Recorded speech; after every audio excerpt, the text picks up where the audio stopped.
I'm a 42-year-old guy and she's a 37-year-old woman. Our paths crossed at work. I'm a sound engineer at a football stadium, and she applied for a stadium maintenance and cleaning job one summer. I noticed her during a game when the stadium manager was showing the new employees around. She stood out from the rest, wearing expensive clothes, owning a fancy phone, and driving a Range Rover that must have cost a fortune. And let me tell you, she was drop-dead gorgeous. I was like, whoa, where's she been all this time? She didn't seem like someone who needed to work, but there she was. I couldn't take my eyes off her for a whole month, but didn't know how to approach her. She had this sadness in her eyes and kept to herself mostly. I tried getting some info about her from Stan, the stadium manager, who happened to be a childhood friend of mine. But it turned out no one really knew much about her or her story. All I got was that she was from Wisconsin, 34 years old, and came from a wealthy background. But that didn't matter to me at all. Stan suggested I should just talk to her if I wanted to know more. He said she often worked overtime cleaning the stadium after games, and there was still an opening for that shift, so he let me sign up. And that's exactly what I did. After the games that week, I joined the cleaning crew to help clean up the stadium, and guess who showed up too? Yep, she did. I spent an hour trying to tidy up everywhere except where she was standing, and I must have looked like a total goofball, making awkward eye contact. But you know what? She smiled and waved at me, and man, that smile was something else. It was the first time I had seen her smile, and it was absolutely beautiful. Even though I felt super awkward, that smile gave me the courage to approach her. She asked if I could help with her trash bag, and of course, I said yes. We didn't talk much that day, but I managed to get her name. Let's call her Karen. After that, we ran into each other from time to time during the after-game cleanups, and we'd help each other out. Our conversations mostly revolved around me because whenever I tried to ask personal questions, she'd dodge them. I figured it was the setting that made her uncomfortable, so I decided to engineer more chances to see her outside of work. Finally, one Saturday after the cleanups, she had car troubles and I offered to give her a ride. At first, she declined, saying she'd wait for a taxi. But when I drove out of the premise and saw her still waiting, we both laughed. That's when I offered her a ride again, and this time, she accepted. The car ride home was one of those magical moments I'll treasure forever. The sun was setting, and Michael Bublé's Call Me Irresponsible was playing loudly on the speakers. We were both singing along and having a blast. It was like she transformed from this quiet, mysterious person to someone radiant and carefree. Her hair flowed in the wind, and her eyes sparkled. I fell head over heels for her right then and there.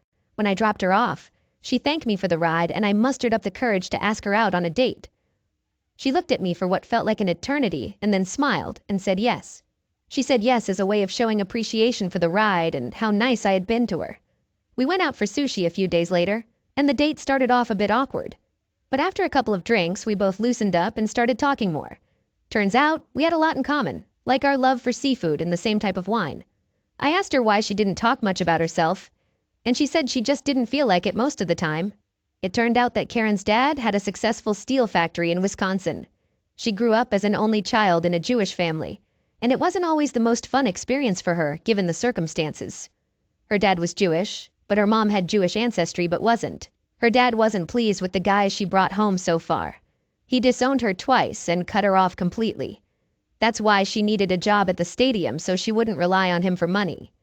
She had dated a bunch of different guys in the past, and they were all a mix of characters, from pills dealers to ex-convicts to crazy people. I could see why her dad didn't approve. She once told me she had a thing for broken and damaged people, and she liked living dangerously. I couldn't quite understand why someone like her would want to be with those kinds of people. But that night we spent together ended well, and it was clear she liked me. At that time, she had just come out of a relationship with an offensive pills dealer, but her dad made her leave him. She didn't want to leave, so he cut her off. Eventually, she left him when the police found hard pills in her car, which her boyfriend had left there during one of his runs. Because of that, she lost her nursing license and broke up with him.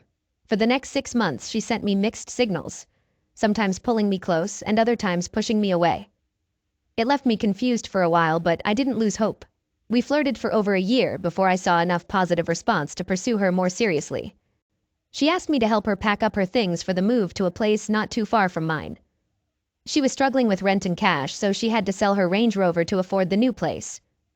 I suggested she should try to make up with her dad, and she agreed, but on one condition. I had to come along to a family function. We talked in the parking lot, and she gave me a hug that felt incredible. I wanted more of that kind of contact, and she seemed to feel the same way.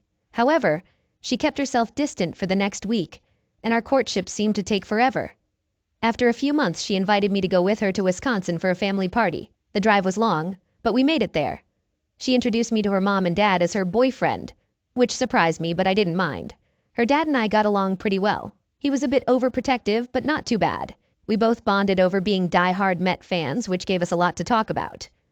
I guess he was just relieved that I wasn't some pills dealer or ex-convict. We respected each other, and when he asked about my plans for his daughter, I smiled and said I intended to marry her. He was pleased with my answer.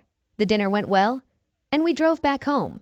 While in the car, she casually remarked, "I guess we're going out now," and I took the opportunity to officially ask her out. She kissed me and said yes. We started dating, and a few months later, I moved in with her. Our life together was perfect, and we were really happy. A year later, I proposed, and we got married at a small country club in Wisconsin. The following years were pure bliss. She worked hard to get her nursing license reinstated, and after some struggles, she succeeded.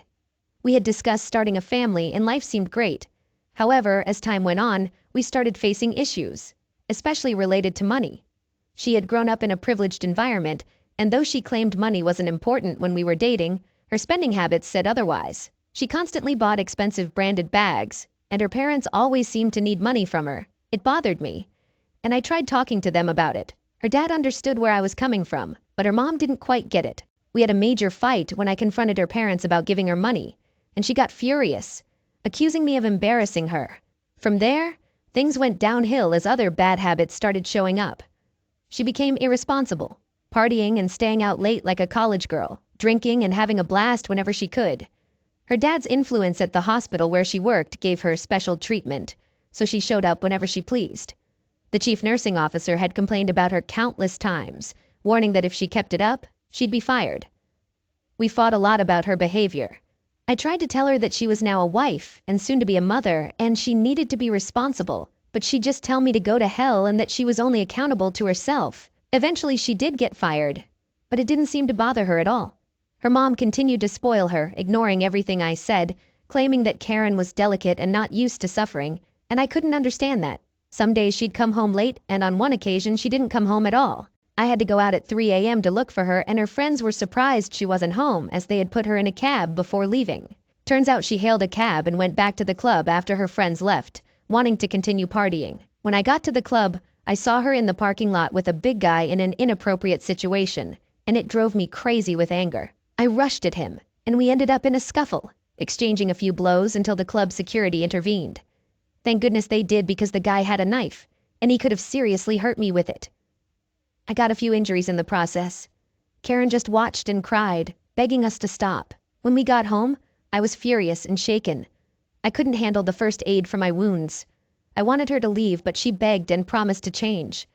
The sight of blood and injury seemed to get to her, and she felt remorseful and guilty. She stayed with me the whole week, and we had long talks. I suggested she see a therapist or counselor to work through her issues, and she agreed. She had a tough childhood and teenage years, neglected by her parents who only showered her with gifts and money instead of their time, so she ended up with the wrong crowd. Hanging out with pills dealers and obsessions had taken its toll on her.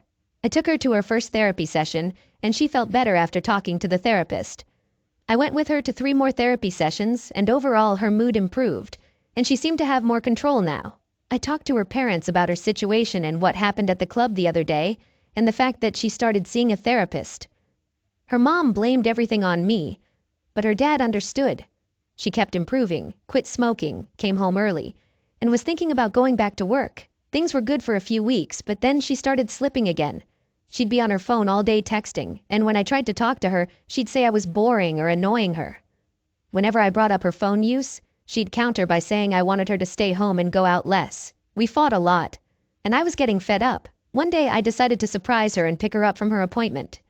When she came out, she was holding hands and laughing with a man I'd never seen before. She introduced him as Charlie, saying they both had therapy appointments and met in therapy.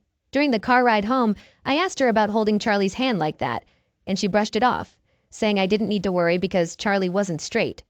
I accepted her explanation.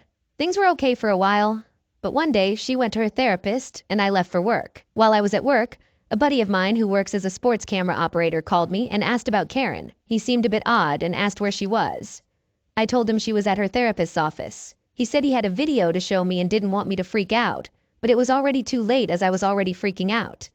He sent me a video on WhatsApp. In the middle of the game, he had captured my wife in a hat, holding hands and kissing a man I recognized as Charlie. The same Charlie she claimed wasn't straight. I was so furious. And all I remember is my buddy trying to calm me down. As soon as I finished work, I rushed to the therapist's office. Even though her session wasn't over for another hour, I called her cell but she didn't pick up. The therapist informed me that Karen hadn't been there for a while and she had been trying to contact me but couldn't reach me on my new line. However, I hadn't changed my phone number. Karen had lied, claiming I lost my phone and had to change lines, and she gave the therapist the wrong number. I got back home, seething with anger, and waited for her. When she finally returned, I asked where she had been, and she said she was at therapy. I questioned why she didn't pick up her cell, and she claimed phones weren't allowed during therapy sessions. Clever excuse, I thought. I didn't let on that I had been at her therapist's office or mentioned the video. I wanted her to come clean on her own, so I asked if there was anything she wanted to tell me. She looked confused and denied anything was wrong. For days, I observed her from a distance as she went out every day, supposedly hanging out with gay Charlie and her friends or attending therapy sessions. Little did I know she was actually fooling around with Charlie behind my back. The thought infuriated me, and I couldn't believe she believed I was so naive. I hoped she would eventually confess and tell me the truth, but the weeks dragged on, and she remained silent. We didn't even talk to each other anymore. Whenever her parents called, she put on a fake happy act, pretending to be a loving wife so they would keep sending her money. She even invited Charlie over, with him still playing the idiotic charade of being gay. I lost my self-assurance as a man and sank into depression. The pain was unbearable and I couldn't muster the courage to confront her. Things continued like this until the end of the year.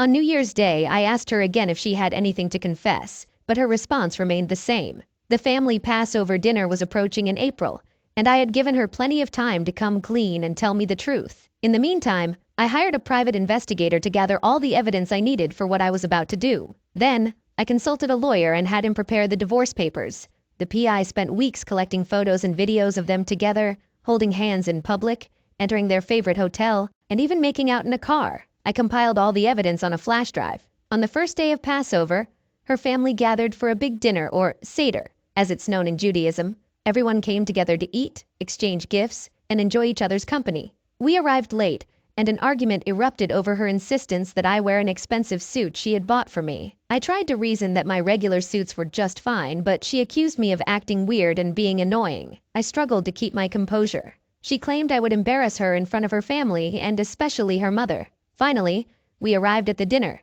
and after prayers and the meal, we began the tradition of exchanging gifts among the adults. Gathering in the living room, everyone gathered at the Passover dinner, and even Charlie was there, pretending to be clueless and not straight. When it was my turn to give out gifts, I got her dad a Tom Seaver jersey, knowing he'd love it. For her mom, I chose a bottle of wine, which she might not have liked, but she smiled graciously. And for Karen, I handed over a small box containing the flash drive with all the evidence. She seemed puzzled and gave me a strange look, but I told her it held all the reasons why I loved her and some of our best memories together. The family found it cute, but Karen rolled her eyes at me. I suggested she play it on the TV for everyone, and they all agreed. So she plugged the flash drive into the TV's USB port, and the video started playing. As the pictures began to reveal the truth, everyone was silent. Karen didn't move, and tears started streaming down her face. Charlie's expression was priceless. Infidelity was taken seriously in her Orthodox Jewish family, and I genuinely felt sorry for her dad. I got up, approached him, and personally apologized for everything, then placed the divorce papers on the table, telling Karen that I needed them signed. Both Karen and her mom went on their knees, pleading and crying. But I stood my ground. I had given her ample time to come clean, and her apologies now seemed hollow since she was only remorseful because she got caught. I also went to her dad and offered my apologies again, feeling sympathy for him, embarrassed by his daughter's actions. I sat in the car and tears streamed down my face. Eventually, I gathered myself, went back home, packed up all my belongings and left. The divorce was finalized a few months later, and her family completely cut ties with her. You know how serious they are about infidelity in Orthodox Jewish communities. Her mother occasionally texts me, calling me a monster for supposedly ruining her daughter's life. But I've moved on and found happiness. Sometimes I miss her, but she's the one who caused all this pain between us. The last I heard, she had found a job at a 9-11 and was pregnant with a crackhead. It's a shame how her life has turned out. Despite everything, I still keep in touch with her dad. We've become good friends over time. Story 2. I just needed to get this off my chest because right now I feel like I have no one to talk to. Sorry if I start rambling. We're about to hit our 27th year of marriage this October. We have 2 kids. Our daughter lives with us. She recently got married and is waiting for her husband's deployment to the Air Force. Our son, on the other hand, is a Marine and lives on the opposite coast. Things have been rough for us for the past 6 months, mainly because I've been dealing with ED. To put it plainly, my wife has a high sex drive, but I can only go so far. I've tried multiple pills, experimented with toys, and tried to be creative. But for her, it's just not the same as the real thing. She started becoming more distant and even lashed out at me, saying I don't love her anymore or that I'm not attracted to her. It's tough for both of us, as I struggle with my own feelings of inadequacy because of ED, and there have been times when I turned her down for closeness because I know I can't fully satisfy her. It's a tough situation for both of us. My wife's always on social media, posting a lot. We're different in that way. I prefer reading what my friends are up to, but don't post much while she's constantly posting. Lately she's been sharing tons of pictures of herself, and her friends shower her with compliments, calling her beautiful. I noticed this one guy all over her posts, but I figured, some guy probably has a crush on my wife, but she wouldn't engage in anything like that. In the past few months, though, my wife's been growing more distant from me, and she's been getting upset, saying I'm not giving her enough attention. With everything going on with COVID, she's not working. But I'm working full-time from home. I thought maybe it was just the stress getting to her, so I tried to make an effort to be there for her even more. I'd come out of my office throughout the day to talk to her, but it seemed like she was pushing me away, shutting me down. Then we had a massive argument, and she laid out all the things she's unhappy about. She said I'm not giving her what she needs. Closeness, intimacy. Our current bed life has become a big problem for her, and she's craving something that no longer works for me. It's been tough. I feel terrible, but I don't know what else to do. So, in an attempt to figure out where things went wrong, 2 nights ago, we were talking, and her phone buzzed. I was right there, and it was a Facebook message from some guy. You know, the same guy who's been all over her Facebook, engaging with her, and guess what it said? Miss you, thinking about you. I was like, what the hell is this? She starts explaining that he's just an old friend from her childhood who reached out on Facebook, and they know each other's families, so it's nothing serious. But as the night went on, I started uncovering a series of lies, and it just kept getting worse. Turns out they've been talking for months, just reminiscing about family and childhood stuff. Then it escalated, and she was telling him about our marriage problems, but she swears that's as far as it went. But when I pushed her to be honest, it got even worse.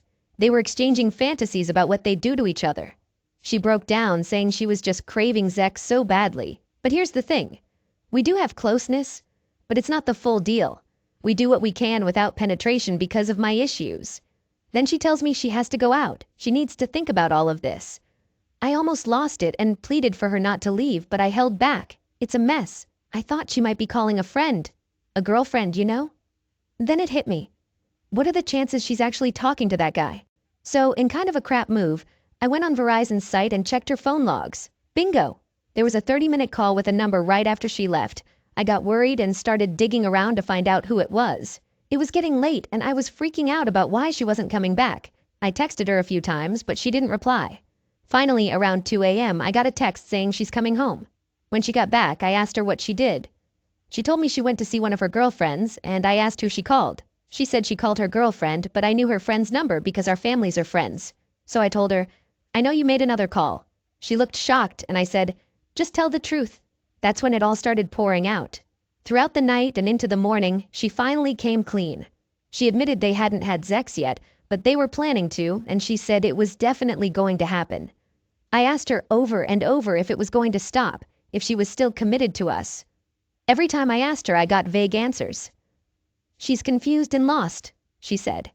At one point, she promised not to talk to him, but the very next day, he reached out, and they talked for about 20 minutes. Sorry for rambling, but I'm lost and don't know what to do. I have no one to talk to about this. It's weird that she's seen as this pillar of the community, and I'm just the quiet, hard-working husband. If people found out about the affair, they'd probably wonder what I did wrong. But maybe that doesn't matter. I just feel like I have no one to turn to. I don't even know how to end this. The pain is overwhelming. It's like a physical ache in my chest, and I feel so sick. If you've read this far, thank you. I really don't know what to do. 3 years update. During one of the darkest times in my life, I decided to share this update because something incredible happened that night, and I want to offer hope to others going through tough times. It was tough for me to write this post as it's not my usual style, but I felt like I had no one else to turn to. Then, there was a reply that said, "I've sent you a message." I responded, and that's how it all started. This woman shared her similar story, offered advice, and supported me. We got to know each other better, and our connection grew into a friendship. We went from messaging on Reddit to texting, calling, and eventually decided to meet in person. Our friends warned us to take things slow, but something just clicked between us. Before long, we knew we were in love. Fast forward 3 years, and now marriage is on the horizon. I've never been happier or more in love. It's not lost on us that our shared experience of infidelity brought us together and formed a unique bond. But this has also improved our communication skills because we both understand that we carry emotional scars. The love and sense of security I experience with this woman is beyond measure. I'm sharing this today as it has been 3 years. You can and will overcome your hardships. Happiness and love are out there. The best advice I received during that tough time was to focus on self-improvement, taking care of myself by eating right, exercising, and practicing self-care. When I worked on becoming a better version of myself, I found that happiness and joy naturally came my way. So don't give up. Keep moving forward, and good things will come your way in life. Story 3. On June 14th, 2020, I discovered that my wife had been secretly drugging me for the past 8 weeks to carry out an affair. She used crushed Ambien and muscle relaxers mixed into my drink, causing me to be unconscious. Despite my large stature, 6'10" inches and 250 pounds, she managed to move me from the living room to the bedroom while I was unconscious. We had been happily married for over 9 years, but everything changed suddenly about 2 weeks after the COVID lockdowns began. Her behavior and attitude shifted, becoming verbally abusive, manipulative, and frequently gaslighting me. Eventually, she resorted to drugging me. It turned out she was having an affair with her trainer in his home garage gym.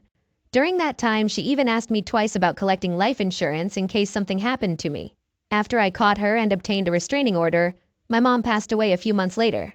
I've attempted to share my story twice before, but it gets flagged and removed instantly. Perhaps it was too long, so I'll keep this short. Through therapy, I learned that one way to cope with the trauma is to keep a list of the things I've learned, so my suffering won't be in vain. I'm sharing it here in case it might be helpful to someone else. If you put up with certain behavior, it won't just continue, it'll get worse. Learn to distinguish between what you want and what you actually need. Don't lose your identity to please someone else. If they don't appreciate your small efforts, they won't appreciate the big ones either, and might even resent you without realizing it. Be cautious of people who try to please you at the cost of their own well-being, as they may end up resenting you for it. Insecurity often leads to dishonesty. Personal worth and integrity are crucial for a healthy relationship. Don't let yourself become bitter, deceitful, or dishonest in any relationship. Respect your own boundaries, and if someone doesn't respect them, they don't respect you. Look for a partner not just for physical attraction, but for who they are beyond that, especially when sex isn't the focus anymore. Marry someone who has something to lose if the marriage doesn't work out. Marriage is an ongoing negotiation. Sex is overrated. Effective communication is what's truly attractive. Making mistakes is part of being human, but continually making bad choices after mistakes is what defines someone as bad. Trust your instincts. If something feels off, it probably is. Don't expect others to give you more than you expect from yourself. Update. I get that some folks find my words strange or insincere, and I apologize for that. It's tough to express everything concisely. I tried sharing the whole story twice, but the bot mods removed it right away, probably because it was too long. So, I'm doing my best to give a summary. I've got loads of evidence to back up my claims. If you want details, DM me, though I don't feel obligated to prove anything to anyone. Regarding the wording, somehow she managed to drag me. Some people seem bothered by it. What I meant is that I'm a big guy and she drugged me multiple times, but I have no clue how she got me into bed every time. Story 4.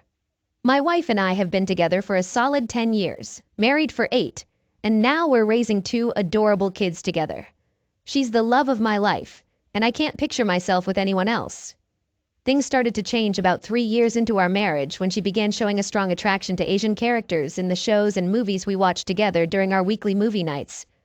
At first, I thought she was just kidding around, but it became evident that she was serious about it about a month ago when we were watching Chicago Med. She kept joking about wanting Dr. Choi, one of the characters, to be her doctor so he could feel her up.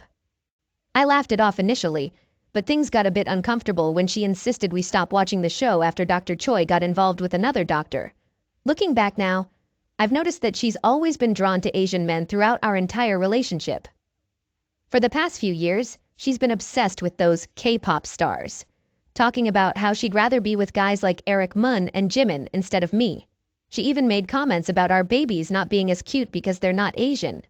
It's weird and hurtful, especially because we have a Korean friend who visits us regularly. I used to think she acted strangely around him, but I didn't take it personally until last night. As I was tidying up after dinner, my wife asked if we could have a serious talk. I was a bit hesitant, but agreed. She started by saying she felt our bed life wasn't as fulfilling as before. I was surprised and asked how I could improve things for her. That's when she suggested bringing a third person into our bedroom. I instantly knew she had someone specific in mind, despite her denials. We talked in circles for an hour, and eventually she admitted that she had been having sexual thoughts about my childhood friend and wanted me to watch them together. I was shocked and told her I didn't want to discuss it further, so I ended up sleeping in the living room that night. The next morning she took the kids to school and went to help her sister pack for her move. We haven't spoken since the previous night, and I'm feeling lost about what to do. I'm sitting in my car outside my office, writing this, unsure if I can face her at home knowing what she's been thinking. I'm considering a divorce, because she's not the woman I fell in love with anymore, and I suspect she may have already acted on her urges with my friend. I wonder if divorce is too extreme of a response for a sexual fantasy. Update. So, after I posted last night, things were still tense between my wife and me. She was busy putting the kids to bed, so I took the chance to call my friend privately. I went outside, dialed him up, and spilled the beans about everything. Turns out, a few years back, during a party with mutual friends, my wife got drunk and tried to make a move on him. She started flirting, and when he didn't respond, she went in for a kiss. He was having none of it, and left the party early. I asked him why he never told me, and he said he didn't want to mess with our marriage over something that happened when she was wasted. They never talked about it and just kept being friends like nothing happened. Now here's the kicker. That party is around the same time her strange obsession with Asian men in media began. Putting two and two together, I thanked him for opening up to me and ended the call. I stormed inside and confronted my wife about everything. I was completely disgusted with her for trying to kiss my friend and suggesting I watch them together. I didn't hold back and told her exactly how I felt and what my friend had revealed. My wife finally admitted that she wanted to open our bedroom to my friend because she had feelings for him for years and wanted to avoid cheating on me. I made it clear that she already cheated by doing what she did, and it shattered the foundation of our relationship. I told her we're getting a divorce, and nothing would change my mind. Since then, I've been staying with friends and family, and she's been bombarding me with messages on my phone. But I'm proud to say I haven't given her any attention. I still see her briefly when I stop by the house to pick up my kids during the day. They're too young to understand what's happening, and they go to a daycare school program in the summer, so I don't stay long in the house. I've been looking for a lawyer to handle the divorce proceedings and searching for an apartment in my kids' school district. I feel liberated because many of you were right. Our marriage has been dead for a long time. As for my friend, I don't know if I can look at him the same way again. We've been close since childhood, and I don't want to lose him, but I may need therapy to work through it. I want to thank all my friends, family, and the supportive folks on Reddit. Your help and understanding have meant a lot to me and made me feel validated in my feelings. Thank you all for being there for me. Is that Ava and I chose not to be intimate before our wedding. She insisted that we should wait until our wedding night, and despite my attempts to persuade her otherwise, I eventually agreed. While I had become less involved with the church, Ava remained fully devoted. She attended all the church programs, meetings, and events. She was even part of the evangelism team, and every weekend she went out with them to pray and spread the word. During our courtship, we limited ourselves to kissing, and she never agreed to spend the night at my place. She believed in saving herself for our wedding night, as she considered it against God's wishes to be intimate before marriage. Throughout the time I waited for Ava and me to tie the knot and finally be together physically, I believed she was a virgin. She never disclosed otherwise, so I naturally assumed she was. It was only on our wedding night that I discovered she wasn't. She confessed that she had been intimate with her previous boyfriends but had chosen to change her ways.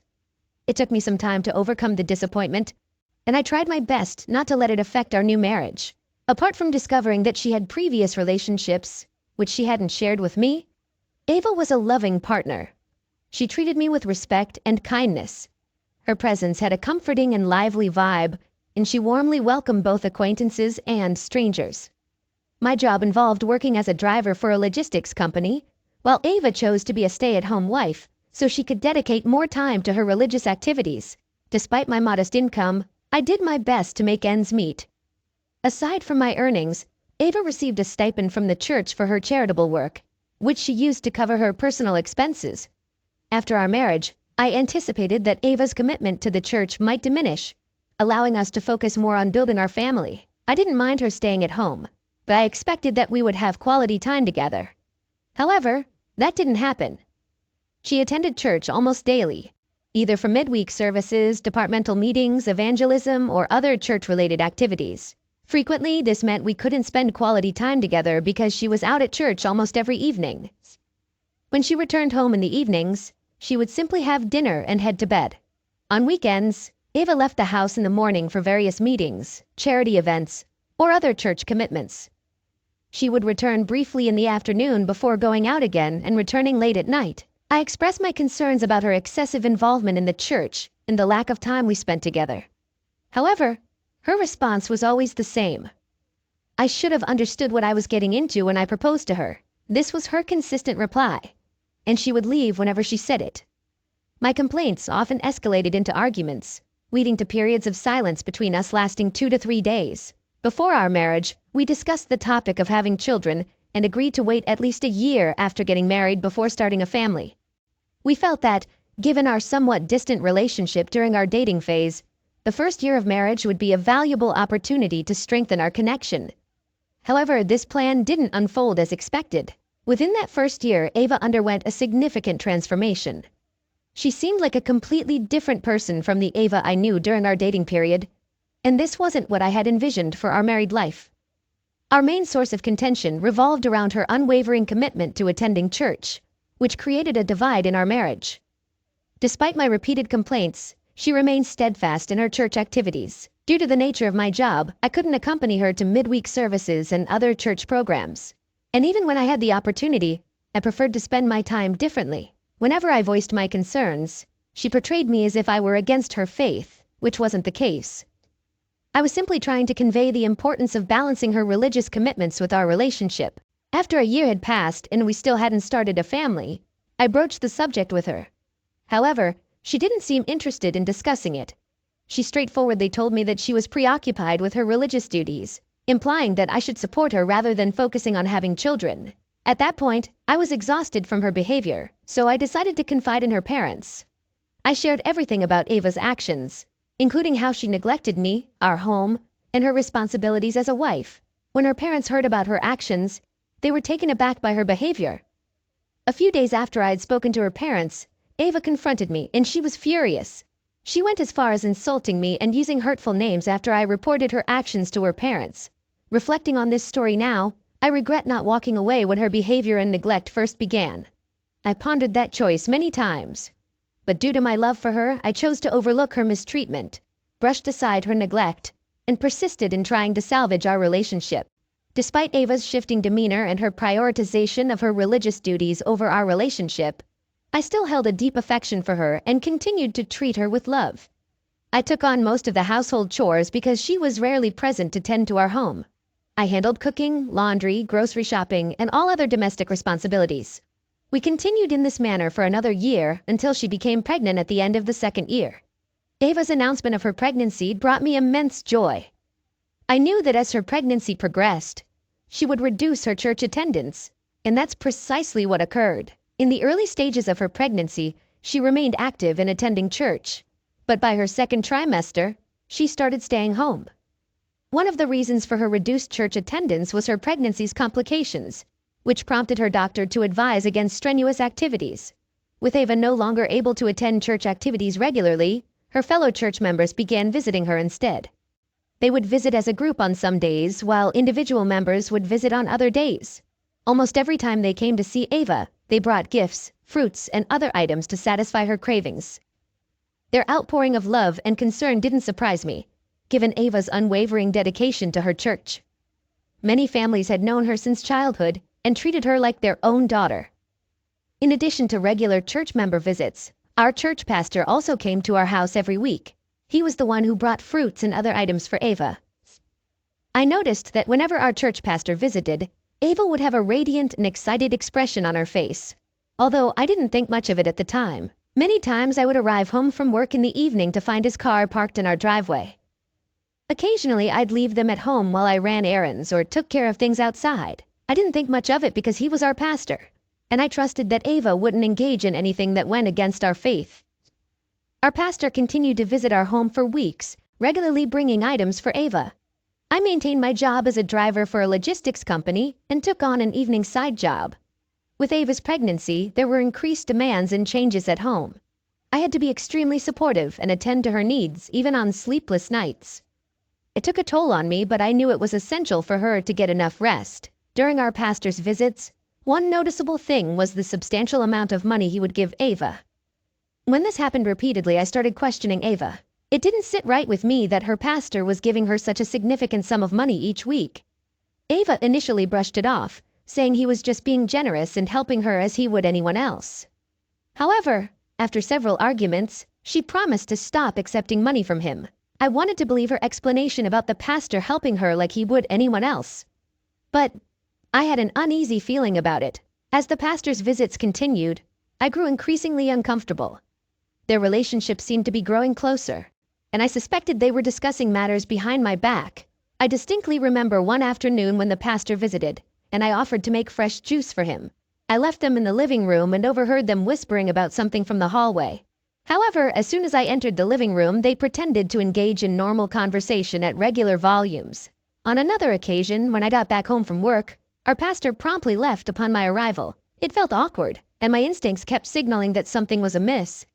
Ava's behavior that evening, after our pastor's departure, only served to confirm my suspicions. I initially thought I could easily dismiss these suspicions, but every time I observed Ava and our pastor together, those doubts resurfaced. Moreover, due to my complaints about the amount of money Ava received from our pastor, she ceased informing me about it and started concealing it.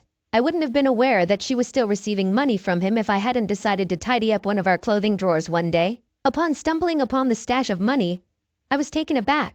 I also felt disappointed that Ava had been keeping this information from me. She had led me to believe she had ceased accepting money from our pastor.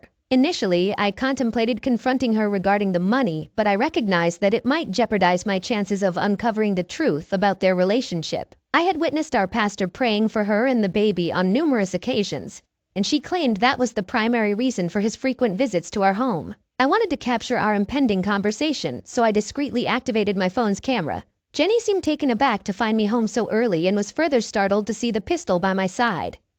I brushed off her inquiries and directed her attention to the videos on the computer. Her face displayed shock, but she quickly tried to regain her composure. Instead of remorse, she spoke with a twisted sense of pride, even going as far as to suggest she'd bring John over more often now that the cat was out of the bag. I was taken aback by her audacity, and for the first time ever, I spoke to her with raw anger. I told her she needed to leave. Jenny responded with threats, hinting that she and her partners in crime were capable of fabricating all sorts of lies to tarnish my reputation. She mentioned possibly framing me for awful crimes, hinting that they had the tools to edit videos and set people up. I remained unyielding, challenging her plans and refusing to be manipulated. In a moment of anger, I removed her rings and stripped her of the house key. Even as she left, she attempted to bargain, asking me to rethink my decision. I stood my ground, ensuring the whole confrontation was captured on my phone, ready to present it as evidence to Sally the following day. I couldn't believe what I saw. It was far worse than I ever expected. I'll admit, I was unsure how to react. But when I heard Ava moaning in pleasure, it drove me mad. I don't even recall getting out of my car and sprinting to our house. My anger surged and I forcefully opened the door and confronted our pastor. I knew I couldn't touch Ava due to her pregnancy, so I vented my anger on him. If it weren't for Ava stepping in, the pastor might have passed out. I was heartbroken and didn't know what to say to them. He hastily left the house with just his underpants and clothes in hand. After he departed, Ava started sobbing uncontrollably. She claimed it wasn't what I thought, and that the pastor had come to pray for her and the baby. I couldn't believe Ava was still trying to deceive me after I caught her in the act with our pastor. I was furious, but I made an effort to control my anger. It dawned on me that Ava had been having an affair with our pastor, which explained why he kept giving her money. I questioned her about the duration of her relationship with him, but she vehemently denied any involvement. Given her response, I knew she wouldn't admit to it, so I kicked her out of my house, and all she had on her were her bathrobe and flip-flops. Outside the house, Ava pleaded with me to let her in until the neighbors came out to inquire about the commotion. Fortunately, one of them offered to drive Ava to her parents' house, and that's how she left. Before she reached her parents' house, I made sure to call them first and inform them of what I had witnessed. Initially, her parents didn't believe me, but once his Ava arrived at their home, they started bombarding my phone with calls. I chose not to answer their calls because I wasn't in the mood to talk. All of this unfolded 3 weeks ago, and since then, I've been unable to think clearly. Ava consumes my thoughts, and it's painful to accept that despite all my efforts to be a great husband, she cheated on me with our pastor. Right now I'm utterly confused and don't know what to do. I had always envisioned us raising our children together, not as divorced parents. However, I cannot live with a cheater. No, I haven't informed the church yet about her infidelity. She and our pastor have been calling me every day, and our pastor has been texting me, urging us to meet and talk. Update 1. I appreciate your comments, and you're absolutely right. I should have paid attention to the warning signs right from the start. They were glaringly obvious, but I clung to our marriage. So, 2 days ago, on a Sunday, I encountered our pastor at church. It was an open area, just as some of you had suggested. Interestingly, he seemed nervous when he saw me walk into the church that morning. I had skipped church for 5 weeks, and my presence seemed to unsettle him. After the service, he summoned me to his office and pleaded with me not to disclose what I had witnessed. At least he was more cautious than Ava. I took advantage of the situation to inquire about the duration of his affair with Ava. Guess what, folks? He claimed it had started before Ava and I even began dating. This meant he had been involved with her while she was deceiving me. I felt utterly devastated upon hearing that revelation. Ava had not only betrayed me through infidelity, but had also made a complete fool out of me. I wanted to confront him right then and there, but the church was filled with people, and such an outburst would derail my plans. So, I kept my composure. I had expected to see Ava at church too, but she was conspicuously absent. Even her parents didn't attend. Prior to catching Ava and our pastor, I had heard rumors about our pastor's involvement with young girls in the church, but no one had the courage to confront him about it. At that point, I didn't need to inquire whether he had been misusing church funds because it was apparent. The church collected weekly donations, and I suspected he used the money for his own purposes. After our pastor implored me not to expose his affair with Ava, I proposed a condition for my silence. He had to confess to the entire congregation that he had been misappropriating church funds for his personal needs. I wanted to impart a lesson, and surprisingly, he consented. He agreed to make the announcement the following Sunday and seek forgiveness from the church. I had a gut feeling that he wasn't being truthful. He wouldn't agree to humiliate himself like that unless he had some hidden agenda. Just yesterday, Ava reached out using a different phone number. Over the past few weeks, she called repeatedly until I had to block her. She claimed she had come to my house multiple times, but no one answered. I left my house 3 days after kicking her out because I couldn't get the image of them being intimate in my living room out of my mind. She mentioned not wanting to raise the baby on her own and asked for a second chance to prove she had changed. Hilarious. She has no clue what's in store for her. I informed her that I would only consider taking responsibility for the child if we conducted a paternity test and the results confirmed that I was the father. Once we go through with this, I'll provide another update. Thank you everyone for your comments. Update 2. Hello everyone. I want to express my deep gratitude to this community for the incredible support I've received. I also want to apologize for the delay in providing this update. So, after I brought up the idea of a paternity test to Ava, she initially resisted, claiming I was making things unnecessarily complicated for her. I suspected she might have had doubts about me being the baby's father. Eventually, we did go through with the paternity test, and it turned out I wasn't the baby's father. I had a hunch this would be the outcome right from the moment she opposed the idea of the test. Her parents were understandably disappointed when they learned the truth and asked her who the real father was. She couldn't bring herself to answer them. I knew the answer, and I informed them that it was indeed our pastor. Words can't adequately convey how shattered I felt. We received the test results on the day of our church's midweek service, so I decided to pay our pastor a visit. Even if the child had turned out to be mine, I had already made up my mind to divorce Ava. I had already contacted a lawyer to prepare the divorce papers, which were ready by the time of our confrontation. When I arrived at the church, I walked straight to the front to address everyone. Our pastor was the one delivering the sermon and refused to hand me the microphone when I requested it. He understood my intentions and tried to signal me to stop, but I ignored him. When he continued to deny me the mic, I raised my voice to ensure everyone could hear me. I exposed our pastor's misconduct and shared the truth with everyone, leaving them in shock. I realized it was impractical to show them the footage, so I played a voice recording of our last conversation with our pastor, where he confessed to his affair with Ava and misusing church funds. He had no idea I had recorded that conversation, and I didn't inform him either. His expression when he heard the recording was priceless. He was taken aback by the fact that I had recorded our conversation, making it irrefutable evidence in case he tried to deny it. With the evidence presented, I was confident it would have a profound impact on his career and marriage, and it did. The church was deeply disappointed in him and he was demoted. Additionally, the church lost many members because they regarded our pastor as a paragon of virtue who consistently preached against closeness immorality. So, their disappointment was palpable when they discovered he wasn't practicing what he preached. As for Ava, despite all her pleas and her parents' intervention, we have gone through with the divorce. She is currently approaching her due date and residing with her parents, who, despite their disappointment, have taken her in. After exposing our pastor, I stopped attending church, fully aware that news of the scandal had spread rapidly throughout the town, becoming a topic of conversation for almost everyone. Ava has lost many friends and well-wishers as a result. The last I heard about Ava's affair partner, I was informed that his wife had divorced him, and he was asked to provide records of all the funds he had used for church purposes during his tenure as pastor. It's safe to say we can predict how that will turn out. While I still carry the pain and hurt from Ava's infidelity, it's preferable to remaining married to a cheater. I want to express my heartfelt gratitude to all of you for your support throughout this ordeal. I truly appreciate each and every one of you. All right, that was a fun story. Now let's move on to another exciting one. Stay tuned and let's dive in. I'm a 33-year-old guy, and I've been married to Summer, who's 28, for 4 years. But then something terrible happened. Summer and I crossed paths right after I finished college. We both went through the same job training program, and that's where we fell in love. Initially, we didn't confess our feelings. It took me some time to open up to her.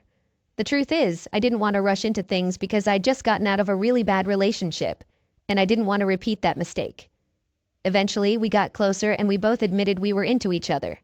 We officially started dating after that. 2 years down the line, we tied the knot and moved into a bigger place. Living with Summer and learning more about her every day was a lot of fun. I especially liked her personality because she always had surprises up her sleeve. As newlyweds, we were crazy about each other and did everything together. We ate, shopped, bathed, and even prayed together. I'd read somewhere that spending quality time with your partner helps strengthen your relationship. So that's exactly what we did. Before we got married, Summer and I made a pact not to have kids until we were both ready so we could enjoy each other's company without any distractions. Summer worked as a secretary at a big tech company, while I worked as a construction worker. Our combined income was enough to support our simple yet comfortable lifestyle, and we worked hard, hoping for better career opportunities in the future. Personality-wise, Summer was the more outgoing one. She could make friends with anyone. In contrast, I was the complete opposite. I didn't make many friends and was only really close to my older brother. Summer had a very close friend named Claire, and they had been friends since their early school days. On my side, I mostly stuck to my brother as it was hard for me to open up to new people. I had a few friends, but none of them were close enough to be called a best friend. Summer and her best friend were incredibly close, to the point where they could easily be mistaken for sisters. They both had blonde hair, the same eye color, and similar personalities. Claire felt like a part of our family, and we visited each other's homes frequently. Claire worked as a lawyer, and her husband had his own business. From time to time, we would plan family outings and always managed to hang out at least twice a month. Being an introvert, I made an effort to build a strong relationship with Claire's husband. But no matter how hard I tried, our interactions always felt forced and awkward. Despite these feelings, I never complained when Summer and Claire arranged outings or family vacations. I understood that Summer just wanted us to have fun and take a break from work. I also saw these opportunities as a way to overcome my introverted tendencies. It's important to note that Claire's husband was not a stranger to me at all. Summer was also very close to him, and they had known each other for at least 2 years before I entered the picture. I had no reason to suspect anything unusual between them until Claire asked to meet with me in a cafe one day. When I met Claire that day, she appeared worried, and the first thing she said to me was, "I believe my husband is being unfaithful." At first, I was puzzled because her husband didn't seem like the type to cheat. He loved her deeply and treated her like the most important person in the world whenever we went out for dinner, picnics, or visited their home for meals. It reached a point where Summer started comparing me to Claire's husband. After our team hangouts, she frequently pointed out the things Claire's husband did for Claire and the things I didn't do for her. She complained incessantly, and it began to irritate me. It seemed like Summer was envious of her best friend and how her husband treated her, although she never admitted it. The thing is, Claire's husband had inherited a successful landscaping business from his father, so he had a steady income without working too hard. This allowed him to afford lavish gifts and expensive items for Claire. Whenever Claire received a fancy gift from her husband, she excitedly told Summer, and they would discuss it. However, as soon as Summer ended the call, she would make negative comments about Claire, questioning whether she deserved to receive 2 expensive bracelets in just 3 months. I never brought this up with Claire or her husband because I believed it was a normal desire for a best friend to want what her best friend had. So, when Claire confided in me about her suspicion that her husband was cheating on her, it was a shock. I didn't try to defend him because I knew it would be unwise. Then, as I attempted to empathize with her, it struck me that she should be discussing this with Summer, not me. When I asked Claire why she was confiding in me instead of Summer, her response left me speechless. Claire told me she suspected her husband was having an affair with Summer, her best friend, and my wife. I didn't know how to respond, but I assured her that it couldn't be possible for Summer to be having an affair with her best friend's husband. From my perspective, I was a devoted husband, and I showered Summer with love and attention. While I might not have gifted her as much as Claire's husband had gifted Claire, I still tried my best to give her presents on her birthdays or other special occasions. Despite my doubts, a part of me feared that there might be some truth to Claire's suspicion. My mind drifted away as I reflected on Summer's behavior during the past few months. It became clear to me that Summer had indeed changed. She no longer made time for me as she used to, and there was an inexplicable excitement and radiance about her whenever she was about to go out.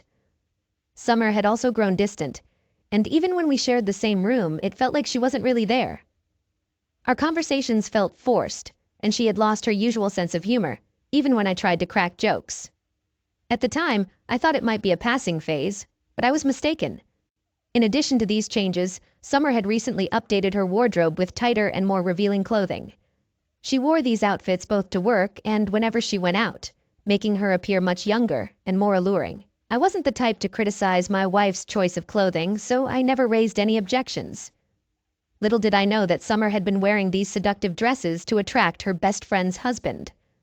So after Claire shared her suspicions with me, we decided to conduct our own investigation before jumping to conclusions. Once we returned home, I waited for Summer to fall asleep so I could check her phone. However, her phone was devoid of any incriminating evidence. I also scoured all her social media accounts to see if she had been communicating with Claire's husband there, but I couldn't find any traces. I continued my search for a week and even examined her work laptop, but found nothing. At one point, I felt guilty for trying to find something that might not even exist. Nevertheless, considering how distant we had become in just a few weeks, I was convinced that she was involved with someone, even if it wasn't Claire's husband. On the contrary, I had no knowledge that Claire had hired a private investigator to tail her husband. It wasn't until after about a week and some days of the PI monitoring his activities that Claire's suspicions were confirmed. Indeed, Summer was involved in an affair with Claire's husband. When we saw all the pictures and videos of them together, kissing and engaging in other behaviors that cheaters do, it shattered our hearts. It's hard to say who was the most devastated among us. Perhaps it was Claire, because discovering that the 2 people she trusted most had betrayed her was an immense blow. As for me, I wasn't just heartbroken, I was furious.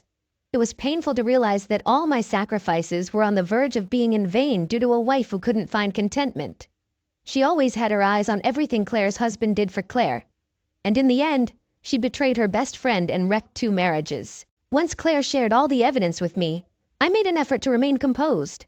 On that initial day, I didn't stay at home because I was afraid of what I might do to Summer. I had to meet with Claire, because she was the only one who could truly understand my pain. After consoling each other, I dropped her off at her house and found a motel to spend the night.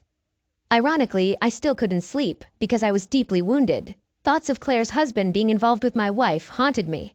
It was around that same time that I began to piece together the puzzle and understand why our intimacy had vanished. The following morning happened to be a weekend, so I returned home. Summer was at home, seemingly unconcerned about my absence overnight. Just looking at her filled me with anger, and I struggled to keep my emotions in check. But I couldn't contain them any longer.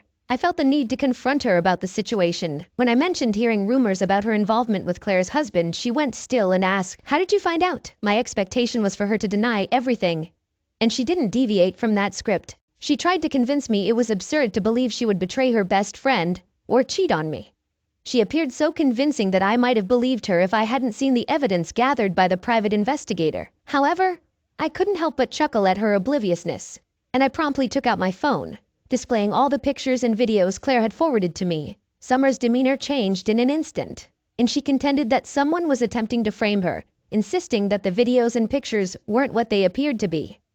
I reminded her that these pieces of evidence came from her best friend, Claire, so they couldn't possibly be fabricated. Before I could utter another word, Summer erupted in a fit of rage, shouting loudly. She asserted that Claire was trying to ruin our marriage and claimed that Claire had always been envious of her. Honestly, it was the last thing I expected to hear from her. Summer was quite the actress, and without allowing me to respond, she snatched her car keys and stormed out of the house in a fit of anger. Her departure didn't trouble me because I anticipated her eventual return. But what I didn't anticipate was that Summer would confront Claire herself. While I remained at home reviewing the evidence, I received a call from Claire, informing me that Summer had come to her house and offended her. She had even damaged some of Claire's belongings, and as a result, they were no longer friends. It felt surreal to me because I couldn't fathom why Summer would confront Claire even after being caught red-handed. It simply didn't make sense. Shortly after Summer left Claire's house, she returned home appearing calm and collected, as if nothing had occurred. When I questioned her about her offense on her best friend, her response was, "Because I've wanted to put her in her place for a long time." Her reply spoke volumes, and at that instant I realized I had been blinded by love all along. It became evident that Summer's affection for Claire wasn't as genuine as it seemed.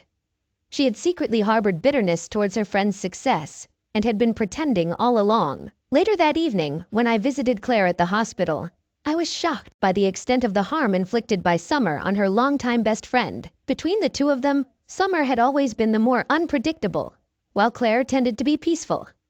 Claire possessed her own unique qualities, which I believe Summer envied. I had a strong suspicion that it wasn't just about Claire's husband. Summer must have felt threatened by Claire's success and seemingly effortless life. She seemed determined to take away the one thing that mattered most to her. It turned out that Summer didn't just harm Claire physically. She also inflicted emotional wounds by uttering hurtful words that no best friend should ever say to another. Summer vented her frustrations in front of Claire and her husband, expressing how she resented Claire for always acting superior and flaunting her accomplishments and gifts. She even admitted to hating Claire for making her feel inferior. Claire revealed that she was taken aback when Summer unleashed all those feelings, and had no clue that Summer had harbored such resentment for all those years. With this revelation, I concluded that Summer was beyond redemption. If she could betray her best friend in such a manner, there was no telling what else she might do.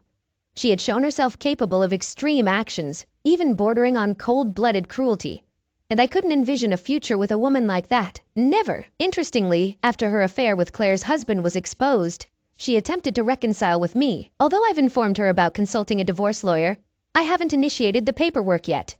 She seems to believe there's still a chance for us. Her behavior has shifted, and she no longer goes out as frequently as before. Now she's trying to revive certain aspects of our relationship that she had abandoned. She's making efforts to seduce me and cook for me, but her insincerity is quite transparent. Since discovering the truth, I've been dining out, and I won't stop until Summer is out of my life. When Claire and I learned about Summer's betrayal, Claire requested that I keep my emotions in check and maintain the appearance of a functioning marriage for Summer's sake. However, looking at her disgusts me now. I can't bring myself to be intimate with her because my heart is no longer in it. Despite everything she's done, a part of me still has lingering feelings for her.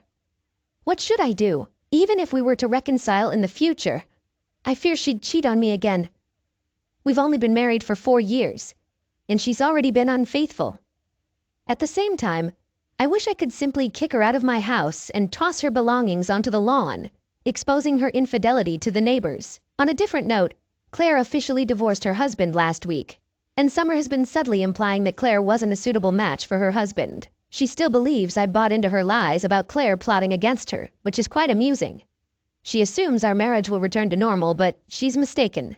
In any case, it's all for the best.